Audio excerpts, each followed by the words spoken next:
जय जगन्नाथ आ गोटे नुआ भिडियो आपण मानक स्वागत। आ, गला भिडियो आम देखी जे गणेश पूजार जो बड़ बड़ गणेश मूर्ति अच्छी ओडार सब बड़ गणेश मूर्ति आपको आरथरक देखी से कौन होता कि मूर्तिर कम चली माने कंप्लीट हो नाला जेहेतु काली गणेश पूजा अच्छी तो मूर्ति आज कंप्लीट हो जाए सब। तो मुझे आज आउ थे जाइए से जगह आपण मानक देखेबी कलर हो सारापर से मूर्ति गुड़ा केमी देखा जाऊँगी। आठक आप वीडियो बहुत देखिले किंतु कहीं कमेंट कले एथरक आशा करें कमेंट करके जनइबे जे से मूर्तिटा केमी देखा आपण के एरिया केमी गणेश पूजा सेलिब्रेशन हो चैनल को सब्सक्राइब करेंगे। जो मैंने मत जानी ना से कही रखे मो ना महेंद्र गोटे वीडियो जर्नालीस्ट गोटे मीडिया हाउस काम करे बुली बुलिक न्यूज कलेक्शन करवा मो काम से रिलेटेड जॉब भी करे। चलो आज वीडियो देखिए। हाँ हाँ भूलीगली आपण मान समस्त को गणेश पूजार आगुआ अभिनंदन भलरे पूजा करंतु। चलतु वीडियोटी आरंभ करिया।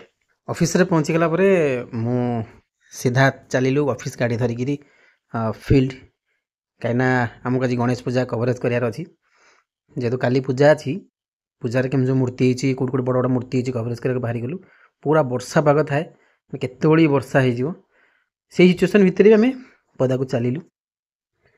आपण अंचल केमिति गणेश पूजा होची कमेंट माध्यम निश्चय जनातु मु आपण कमेंट अपेक्षा रही। आज मो सहित रुंधती मल्लिक बोलिक आम जड़े लेडी रिपोर्टर सीनियर जर्नालीस्ट सी भी था मिसिक गलु।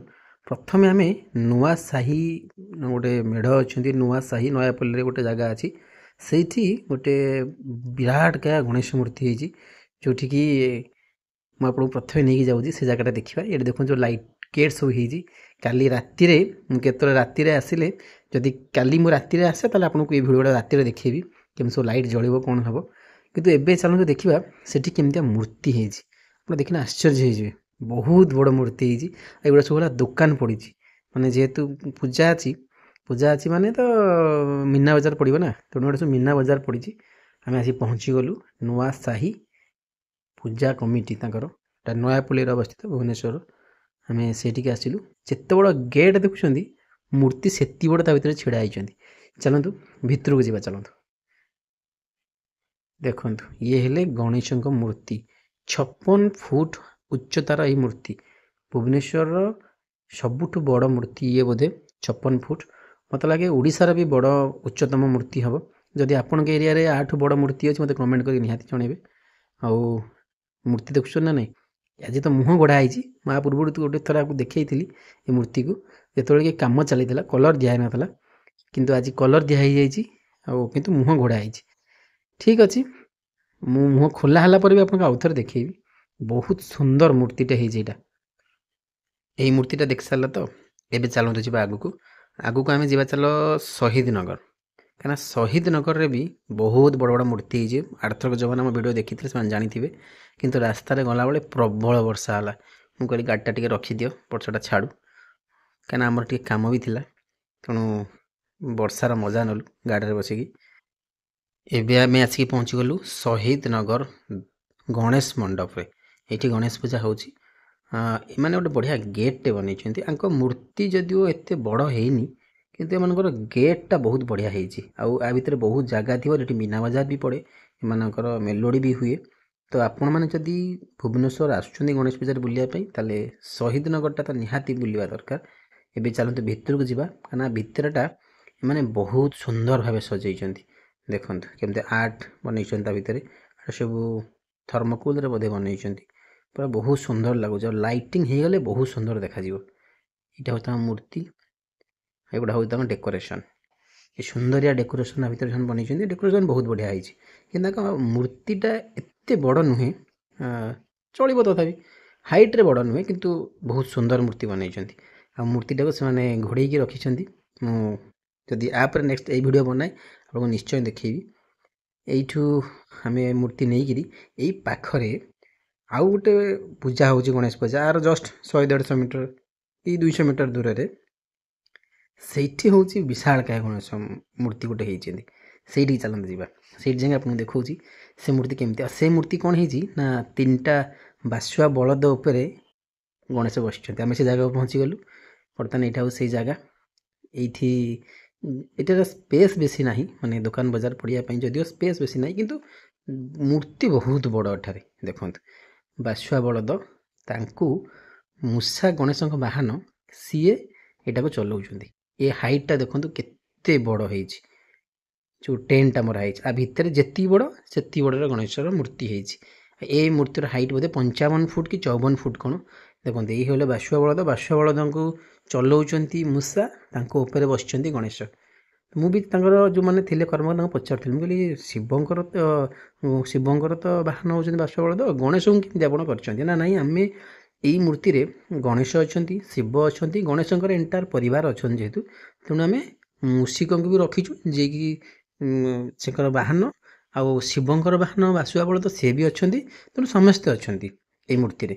ତେଣୁ ଇଏ ଗୋଟେ ଭଲ ଥିମ୍ରେ ବନେଇଛନ୍ତି ଏଇ ମୂର୍ତ୍ତିଟାକୁ, ମାନେ ଦେଖିଲେ ଲାଗିବ ଯେ ବହୁତ ସୁନ୍ଦର ହେଇଛି। এইটাକୁ ଯଦି ଆପଣ ଆସୁଛନ୍ତି ଭୁବନେଶ୍ୱର, এইଟାକୁ ନିହାତି ଦେଖିବା ଦରକାର, କାହିଁକିନା ଭୁବନେଶ୍ୱରରେ ଏଇଟା ଗୋଟେ ବଢ଼ିଆଟେ ହେଇଛି, ମାନେ ମୂର୍ତ୍ତିଟେ ବହୁତ ବଢ଼ିଆ ହେଇଛି। ଆଉ ଯାତ୍ରା ହେଉଛି ମାନେ ଲୋକ ଆସିବେ, ଛୁଆ ଆସିବେ, ତାଙ୍କ ପାଇଁ ଖେଳନା ଗାଡ଼ି ତ ନିହାତି ଦରକାର। ଏଇଟା ଗୋଟେ ଝୁଲଣଟେ, ଗାଡ଼ିର ଝୁଲଣଟେ। এইଠୁ କଭରେଜ ସାରିଲୁ, ସାରିକିରି ଆମେ ଅଫିସ୍ ବାହାରି ଆସିଲୁ। ଆଉ କିଛି ସମୟ ଅଫିସରେ ରହିବା ପରେ ଆମକୁ ଯିବାର ଅଛି ଆଉ ଗୋଟେ ବଡ଼ ଗଣେଶ ମୂର୍ତ୍ତି, ଯେଉଁଟାକି ମୁଁ ପୂର୍ବ ଭିଡ଼ିଓରେ ଦେଖେଇ ବି ନଥିଲି, କିନ୍ତୁ ଏଇ ଭିଡ଼ିଓରେ ଆପଣଙ୍କୁ ନିଶ୍ଚୟ ଦେଖେଇବି। ଚାଲନ୍ତୁ ଯିବା ଆମେ କେଉଁଠିକି, ସେଇଟା ହେଉଛି ଚନ୍ଦ୍ରଶେଖରପୁରର ଶୈଳଶ୍ରୀ ବିହାର। ତ ଆମେ ଖାଇ ପିଇ ସାରିକି ପୁଣି କ୍ୟାମେରା ଧରିକି ପୁଣି ବାହାରିଗଲୁ ଚନ୍ଦ୍ରଶେଖରପୁରର ଶୈଳଶ୍ରୀ ବିହାର ଅଞ୍ଚଳକୁ। ସେଇଠି ଗୋଟେ ବଢ଼ିଆ ବିରାଟ ବଡ଼ ଗଣେଶ ମୂର୍ତ୍ତି ହେଇଛି, ସେଠି ଦେଖିଲେ ହିଁ ଆପଣ ଜାଣିପାରିବେ। ଆସିଗଲା, ଏଇଟା ହେଉଛି ସେଇ ଜାଗା ଯେଉଁଠିକି ବିଶାଳକାୟ ଗଣେଶ ମୂର୍ତ୍ତି ହେଇଛି। ଏଇଟା ବି ସେଇ 56 ଫୁଟ ଉଚ୍ଚତାର ଗଣେଶ ମୂର୍ତ୍ତି। ଚାଲନ୍ତୁ ତା ଭିତରକୁ ଯିବା ଆଉ ଦେଖିବା। ଏଇଟା ବି ବହୁତ ସୁନ୍ଦର ବନାନ୍ତି, ଆରଥର କି ବନେଇଥିଲେ, ଏଥର କି ବହୁତ ସୁନ୍ଦର ବନେଇଛନ୍ତି ବୋଲି ମୁଁ ଯାହା ଶୁଣିଛି। କିନ୍ତୁ ଏଇଟା ତିଆରି ହେବା ଦିନଠୁ ମୁଁ କେବେ ବି ଏଠିକି ଆସିନି, ଆଜି ଫାର୍ଷ୍ଟ ଟାଇମ୍ ପାଇଁ ଆସିଛି। ଆଉ ତାଙ୍କ କର୍ମକର୍ତ୍ତା କହୁଥିଲେ କେମିତି ଏଟା ତିଆରି ହେଇଛି ସେଇଟା ବି ଆମେ ଆପଣଙ୍କୁ ଦେଖେଇ ଦେବୁ ଭିଡ଼ିଓରେ। ଯଦି ସେମାନେ ମୋତେ ଭିଡ଼ିଓ ପଠାନ୍ତି ମୁଁ ଲାଷ୍ଟକୁ ଆପଣଙ୍କୁ ଦେଖେଇଦେବି। ଏବେ ଚାଲନ୍ତୁ ଭିତରକୁ ଯିବା। ଆଉ ଏଇଠି ଦେଖନ୍ତୁ ବିଶାଳକାୟ ପଡ଼ିଆ, ମାନେ ଯେତେ ପୂଜା ମଣ୍ଡପ ଏପର୍ଯ୍ୟନ୍ତ ଦେଖିଲେଣି, ସବୁଠୁ ଯଦି ବଡ଼ ପଡ଼ିଆ କାହାର ଥାଏ ଯେଉଁଠିକି ବେଶୀ ମୀନା ବଜାର ଲାଗିପାରିବ, ବହୁତ ଲୋକ ଆସିପାରିବେ, ସେଇଟା ହେଲା ଏଇ ପଡ଼ିଆ। ଏବେ ଚାଲନ୍ତୁ ଭିତରକୁ ଯିବା। ବାବା ଦେଖନ୍ତୁ କେତେ ବଡ଼ ଗଣେଶଙ୍କର ମୂର୍ତ୍ତି। ଆପଣ ଏମିତି ଦେଖିଲେ ଭାବୁଥିବେ ବହୁତ ଛୋଟ ବୋଲି, କିନ୍ତୁ ନାଇଁ, ଆଙ୍କର ଯେଉଁ ମୂଷା ହେଇଛି ସେଇଟା ହେଉଛି 9 ଫୁଟ ହାଇଟ୍ର।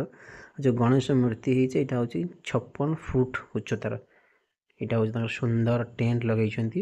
ମୁହଁ ଯଦିଓ ଘୋଡ଼ା ହେଇଛି, କାଲି ପୂଜା ହେଲେ ଖୋଲାଯିବ। ଆପଣମାନେ ଜାଣିଛନ୍ତି ଠାକୁରଙ୍କ ମୁହଁ ତ ଘୋଡ଼ା ହେଇକି ରହେ। ଆଉ କିନ୍ତୁ ମୂର୍ତ୍ତି ହେଇଛି ବିଶାଳକାୟ ମୂର୍ତ୍ତି। ଏଇଟା ଆପଣ ଦେଖନ୍ତୁ, ଏମାନେ କେତେ ଛୋଟ ଛୋଟ ଦାଦଳ କାମ କରୁଛନ୍ତି ତାଙ୍କ କର୍ମକର୍ତ୍ତା। ଏବେ ମୂର୍ତ୍ତି ଦେଖନ୍ତୁ, ଏଇଠୁ ଜାଣିଯିବେ ଯେ ମୂର୍ତ୍ତିର ଉଚ୍ଚତା କେତେ ବଡ଼। ସେଠି କାମ ପ୍ରାୟ ସରି ଆସିଲାଣି, ଶେଷ ସ୍ପର୍ଶ ଦିଆହେଉଛି। ଯେଉଁ ବାହାରେ ଯେଉଁ ତୋରଣ ହେଇଛି ତାର କଲର୍ କାମ ଚାଲିଛି। ଆମେ ଏଠିକି ଆସିଥିଲୁ, ଏଠି ଆମର ଲାଇଭ୍ ବି ଗଲା, କାହିଁକିନା ଏଇଟା ଗୋଟେ ଉଚ୍ଚ ଯେହେତୁ ମୂର୍ତ୍ତିଟା, ଏଠୁ ଲାଇଭ୍ ବି ଗଲା। ଆଉ ଏଇଟା ଗୋଟେ ବଢ଼ିଆ ପୂଜା ମଣ୍ଡପଟା। ଏଇଟା ଯଦି ଆପଣମାନେ ଆସୁଛନ୍ତି ତାହେଲେ ନିଶ୍ଚୟ ଏ ମଣ୍ଡପ ବୁଲିକି ଯାଆନ୍ତୁ। ଯେଉଁମାନେ ଭୁବନେଶ୍ୱର ବାହାରେ ରହୁଛନ୍ତି, ଗଣେଶ ପୂଜାରେ ଥରେ ଭୁବନେଶ୍ୱର ଆସନ୍ତୁ। ଆଉ ଯଦି ଭୁବନେଶ୍ୱର ଆସିକି ଗଣେଶ ପୂଜା କେବେ ଦେଖିଛନ୍ତି ତାହେଲେ ମୋତେ କମେଣ୍ଟ କରି କୁହନ୍ତୁ ଭୁବନେଶ୍ୱର ପୂଜା କେମିତି ଲାଗେ, ଆଉ ଆପଣଙ୍କ ଅଞ୍ଚଳରେ କେମିତି ପୂଜା ହୁଏ ମୋତେ କମେଣ୍ଟ କରି ନିଶ୍ଚୟ ଜଣାନ୍ତୁ। କାହିଁକିନା ଆପଣଙ୍କର କମେଣ୍ଟରୁ ହିଁ ମୁଁ ଜାଣିପାରିବି ଯେ ଆପଣମାନେ କେଉଁଠୁ କହୁଛନ୍ତି, ତାହା ବି କମେଣ୍ଟ କରି କୁହନ୍ତୁ। ଆଉ ଆପଣଙ୍କ ଅଞ୍ଚଳରେ କେମିତି ପୂଜା ହେଉଛି ତାହା ବି କମେଣ୍ଟ କରି କୁହନ୍ତୁ। ଏଇଟା ଆଉଥରେ ଦେଖେଇ ଦିଅନ୍ତୁ ସେଇ ପଡ଼ିଆ ଯେଉଁଠୁ ଦୋକାନ ବଜାର ଏବେଠୁ ପଡ଼ିଗଲାଣି।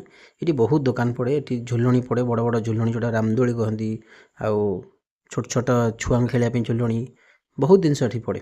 ଯଦି ଆପଣ ଆସନ୍ତି ତାହେଲେ ଚନ୍ଦ୍ରଶେଖରପୁର ପଟେ ଶୈଳଶ୍ରୀ ବିହାରରେ ଏଇ ପୂଜାଟି ହୁଏ।